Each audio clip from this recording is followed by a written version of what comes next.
تاسو وګورئ زموږ اتحادیې د نن څخه تقریبا زموږ د مشرانو په وخت کې د روسانو د جهاد په وخت کې د روسیې یوه اتحادیه جوړ کړي 4 کاله پر دې باندې ولاړې د سوشلیزم او د کمونیزم په نامه باندې. سوشلیزم څه ته وایي، کمونیزم څه ته وایي، دا یې ځکه د دې دا قاعده وه زموږ په پښتو کې د دې ډېر ښه ژباړه سوې ده: زر زن زمین.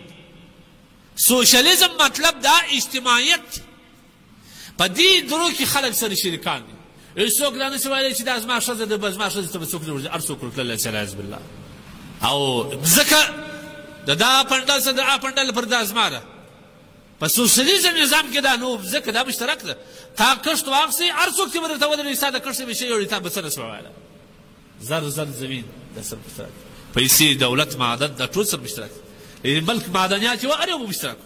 دوی دا غوغا جوړه کړل چې موږ د فقراو غمخواره یو، غواړو چې په دنیا کې داسې نظام جوړ کړو. په دنیا کې بیخي ممالک، ډېر مملکتونه د دوی سره په دې اتحادیه کې شامل شول.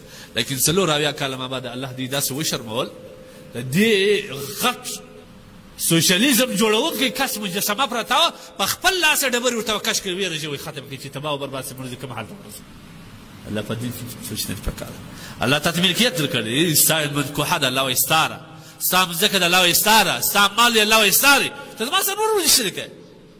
د الله په دین کې سوشلیزم چلول، کمونیزم چلول، دا اوس هم بعض کسان ستا به د خارج په اندرون ملک ستا دا نظام لري، دا فکر لري، دا بیا چې شي ستا مځکه ده، زما مځکه، ځکه خو د الله سره مشترکه ده.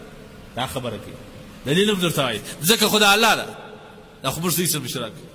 نو لهذا کوم کسان چې د الله تبارک وتعالی د وحي په مقابله کې خپل ناوړه افکار چلوي، دماغونه چلوي، الله تبارک وتعالی به دا نظریې باطله. لهذا هغه نظریه چې د الله په وحي په مقابله کې هغه د عقل نه جوړه سوي، هغه نظریه چې کوم دی الله تبارک وتعالی هغه انسان چې کوم دی هغه تباه کوي.